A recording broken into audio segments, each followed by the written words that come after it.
What's up? How y'all doing? It's Monger. You want to know how I know that I'm a knife guy, right? It's because one of the reasons, besides the fact that I'm completely obsessed with it, is I get emotionally bonded to certain knives for some reason, right? I don't know what it is. There's just certain things that you like more. Some people like their cars. Some people like a certain pair of shoes. Some people like a certain hat. Whatever it be, accessories. You know, humans do that. We accessorize. We have toys. And I have freaking fallen in love with this thing. This knife is ridiculous. It is just... Oh man, okay. If you were to ask me, if you could only have one knife, right? You only have one knife for the rest of your life. What's that knife gonna be? It's gonna be a Benchmade bushcrafter, right? That may be weird, seeing as the statement I just made. However, this thing is a very close number two, and the only reasons that it wouldn't be number one is trust issues. I don't trust this overall design, the way that the tang meets, it is connected here. It is a full tang design, however it tapers down. There's several weak points through this design. Even as fat and as beefy as it is, I just, if I was going to depend on something for the rest of my life, this isn't the knife I would choose. However, if I knew that I had the opportunity to buy another knife, and it was like, hey, you can only have one knife right now, I'd pick this one. I'd pick this one over a Benchmade bushcrafter. If I knew at some point I could get another Benchmade, I would pick this. Because this thing is a goddamn spatula. It's just a freaking... I'll get into the sheath in a minute. Honestly, the majority of cuts that I've done with this thing have been in a upwards motion like this, been pulling up. Because there's a lot of hanging material this time of year, a lot of branches. There's I don't know what type of plant it is, but it's this tree plant bush thingy, and it's growing like crazy. It grows like 6 inches a day, and a lot of the trails that I go off on, are on fire trails. I'm a dog trainer. And so the trails that I'm on they're all fire trails. They're all open. They're all cleared by the state. But a lot of the side trails, the dogs will make a trail. I'll find the trail. If it's a good trail, I'll clear it up so that I can actually walk on it. Not too many people walk on it. There's a couple people, me and another dude, that do. But, you keep the trails cleared up, trails that people have made years and years ago. And so the majority of the work that I've actually done with this has just been hacking like this. And for clearing material off the trail, this thing is a beast. The 7.5-inch blade, that full flat grind, just grabs in the material, and it hooks softer material, loose material. It just hooks it and doesn't let it go. It just bites and snap. The momentum, you think of momentum mainly as in downward force, chopping, because that's you're throwing the weight down.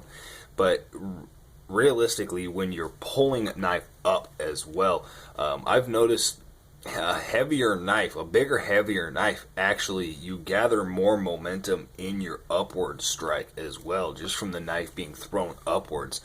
And so it makes chopping like that easier. The reason I chop upwards, right, is if this is a branch, if you can imagine this is a branch growing over the trail, my finger here, I chop up like this, right, because if it's growing this way, it's got nowhere to go. So I hook into the branch like this, you know what I mean, and it's pulling on the dirt. So it's either going to get, the plant's either going to get ripped out of the dirt or it's going to get cut, right?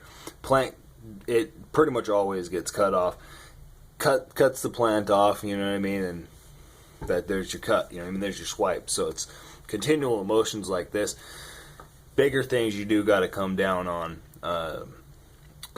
stiffer material. If it's standing up, if it's rigid enough standing up that you can get it, come down on it, I can cut through an inch, you know what I mean, an inch of decently hard wood with this thing. It's got a no problem cutting through, like, yeah, a good swing, you know what I mean. It's not every swing, but I can, you know, I will say it's possible. It's not like I do it. I'm just cutting through inch thick pieces of wood with one swing consistently. However, it does happen.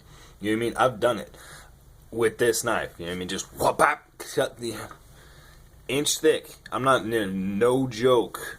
Solid oak, solid, you know what I mean, wood, like in a, you know, green wood. It's not hard, but yeah, it's not dead wood, but definitely does its job. And then just the fact that it's a Bowie knife, you know what I mean? This is it's an action. It's a tradition. You know, I mean, it fits the traditional definition of a Bowie knife. It's a large fixed blade knife with a cross guard and a clip point.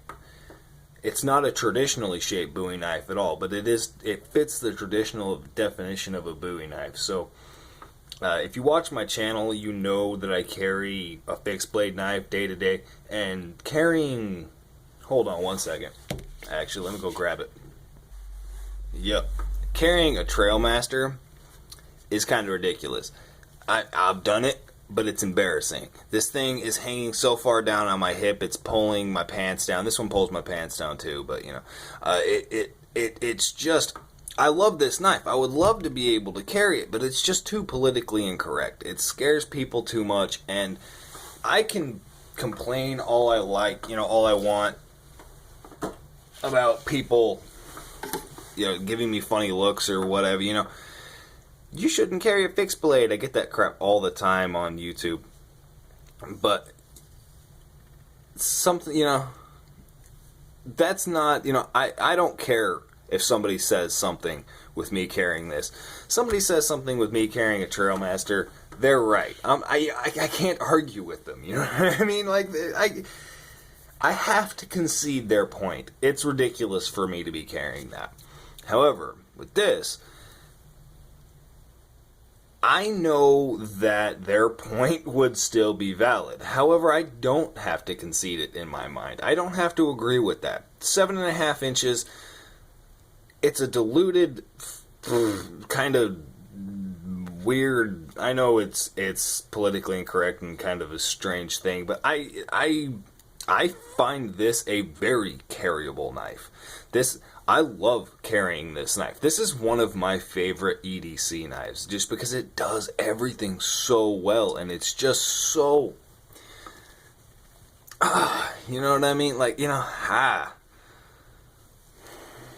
man, I really do like this knife.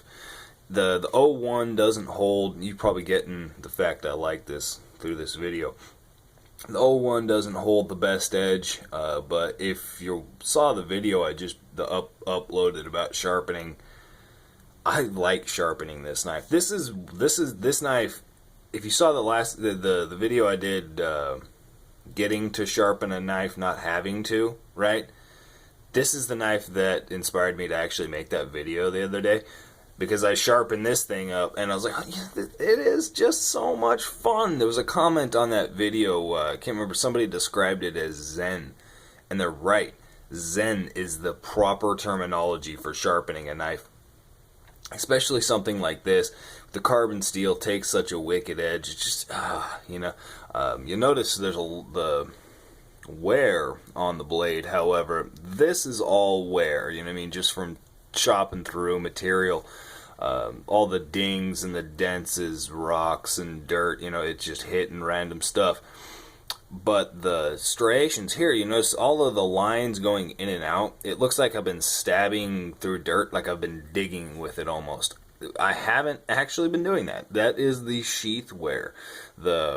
You know, if you saw my first impressions video of this, it was titled I just bought a Cold Steel Recon 1, and in that video I'd mentioned that the sheath had some problems, and I fixed them, but I fixed the retention issue.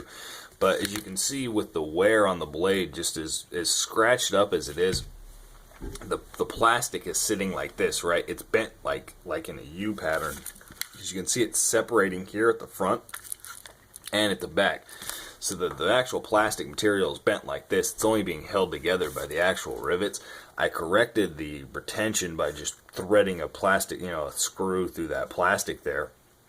And so I've actually got adjustable retention on the plastic for as long as that holds. It's not going to be forever, but so the sheath retention is good now.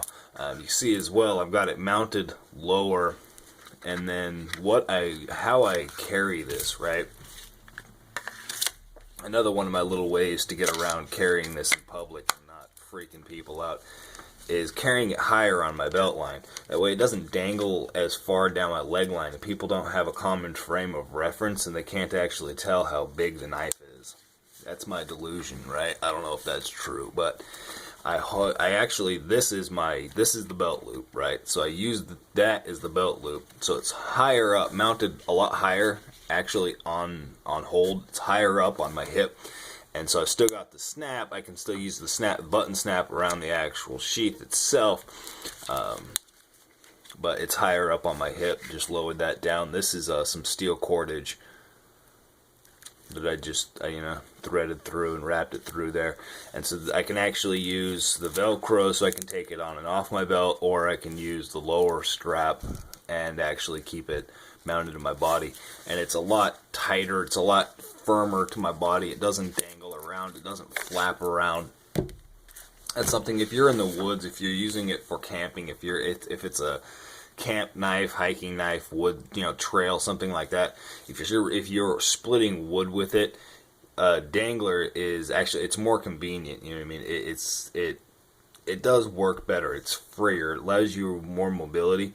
But for everyday carry with as large of a blade as this is, it beating into the back of your knee all day long gets really annoying. So I do prefer a much higher hold. I rest my hand on it when I'm standing there. I've always got my hand sitting on it, no matter what knife it is. You know what I mean? This thing's sitting, I'll have it sitting forward, and I'll just be resting my hand on it. I'm standing there somewhere. But these are my two favorite knives.